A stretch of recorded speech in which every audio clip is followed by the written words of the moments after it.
घर पर सारे लोग पूजा पाठी हैं, पूजा अच्छे से होता है।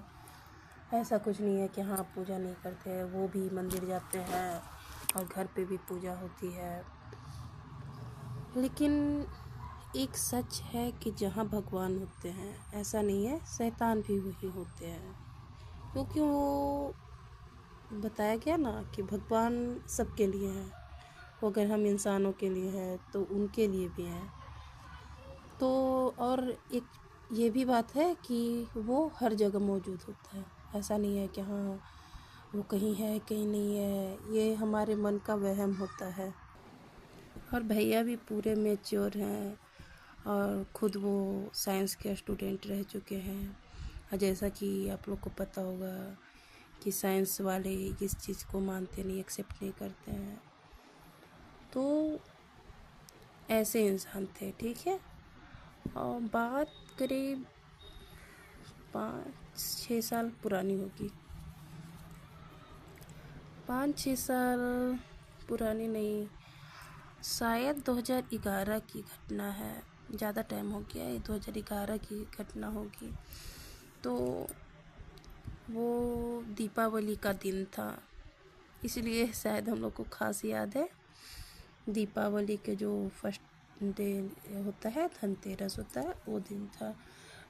धनतेरस नहीं, धनतेरस के अगले दिन वो दिन था। तो दिया जलाया जा रहा था। और देखिए दोस्तों, हम लोग छत पे जाते हैं, कुर्सी वगैरह, अगर अपना खुद का घर हो तो हम लोग कुर्सी लेके जाते हैं, तो उसे छत पे ही छोड़ देते हैं कि फिर चलो फिर आएंगे ही। तो ऐसे ही वो छत पे कुर्सी लेके गए थे पढ़ाई करने, खुद पढ़ते भी थे, तैयारी कर रहे थे। तो पढ़े और फिर कुर्सी वैसे ही छोड़ के चले आए कि कुछ टाइम तो फिर आएंगे ही। तो शाम को जब मेरी आंटी जो थी वो दिया जला रही थी, तो दिया जलाने के लिए छत पे गई, तो भैया भी साथ में गए पीछे से। तो वो ऐसे ही घूमने के लिए गए थे। तो मेरी आंटी दिया हर तरफ रख के, जैसे दिवाली में हम लोग जलाते हैं उस टाइप से हर तरफ रख के, और फिर धीरे धीरे बोले कि तुम यही हो तो रहो, कुछ देरी में आ जाना। मैं बोले ठीक है, भैया बोले ठीक है। और चेयर वहाँ रखा हुआ था तो वो खाली था। तो फिर वो घूमते घूमते थोड़ा देर में थक गए, तो उसी कुर्सी पे जाके वो बैठ जाते हैं। तो कुर्सी पे बैठने के बाद उनको थोड़ा अजीब अजीब सा लगने लगता है, उनके सर में दर्द होने लगता है, उनको थोड़ा तबीयत ख़राब लगने लगता है। तो फिर वहाँ से उठ के वो नीचे आ जाते हैं। नीचे आते हैं तो वो बोलते हैं कि मुझे थोड़ा सा अजीब सा लग रहा है, मन तबीयत ठीक नहीं लग रहा है। फिर उनको वोमिटिंग जैसा लगने लगता है।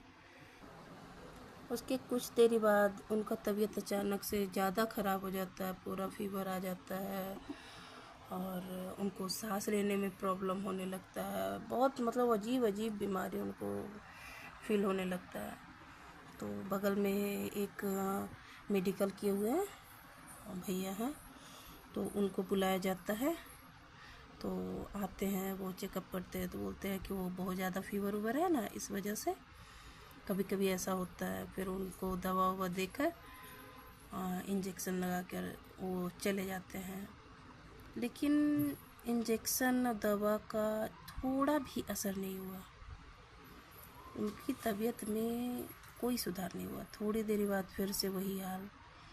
फिर जैसे रात हुआ तो बिना खाना खाए कि नहीं खाना, मुझे नहीं खाना है, फिर वो ऐसे ही सो गए।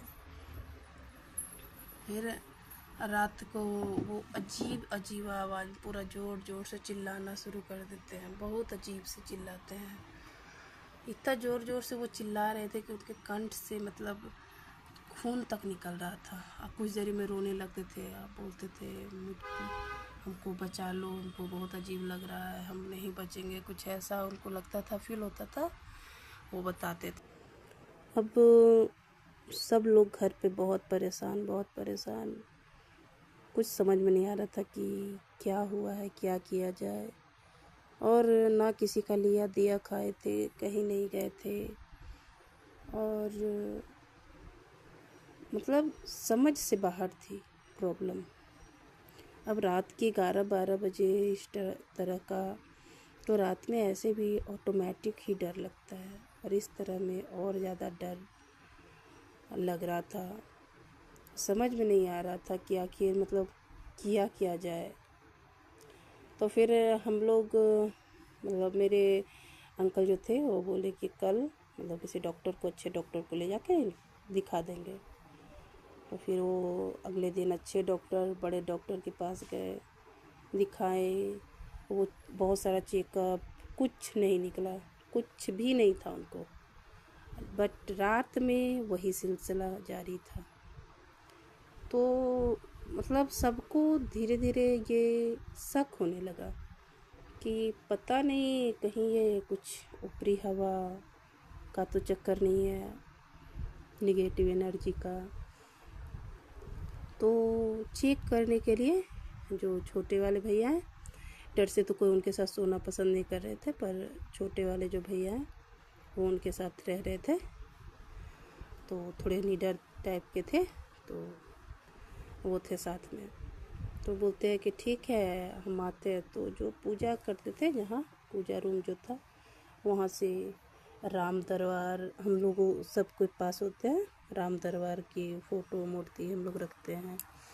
तो अच्छा शुभ माना जाता है, घर में होना चाहिए।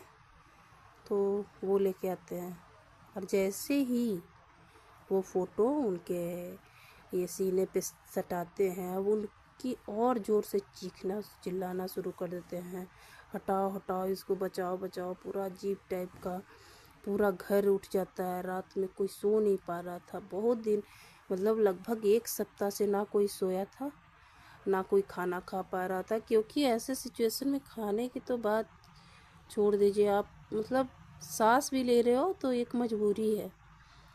अब किसी के घर में कोई जवान बेटा इस टाइप का हो तो क्या हालत होगी उस फैमिली की, वो तो आप सोच भी नहीं सकते हैं। सबका रो रो कर बहुत बुरा हाल हो रखा था। फिर कुछ समझ में तो आ नहीं रहा था, तो बहुत लोगों से बात की है कि इस टाइप का हो रहा है, क्या करें समझ में नहीं आ रहा है। तो कुछ लोगों ने एडवाइज किया कि आप एक पंडित जी हैं, आप उनसे मिलिए, क्योंकि अगर ऐसे सही नहीं हो रहा है तो हो सकता है कि कोई ऊपरी हवा हो जिसको आप लोग को समझ में नहीं आ रहा है। तो पंडित जी अब किसी मंदिर में, अब हट्टे कट्टे थे भैया, अब ऐसा नहीं कि हाँ पतले दुबले, तो ऐसे इंसान को कोई पकड़ के भी नहीं ले जा सकता है। अब बिल्कुल जाने को तैयार नहीं थे, बिल्कुल भी नहीं। तो एक पंडित जी का पता चला, वहीं पास ही के गांव में वो रहते थे। तो वहाँ जाके पंडित जी से सारा बात बताया गया, फिर कैसे ऐसे मतलब हो रहा है हम लोग के साथ, तो क्या करें समझ में नहीं आ रहा है। तो पंडित जी बोलते हैं कि आप उनको लेके आइए। तो मेरे अंकल जो थे वो बोले कि वो तो बिल्कुल भी आने को तैयार नहीं है।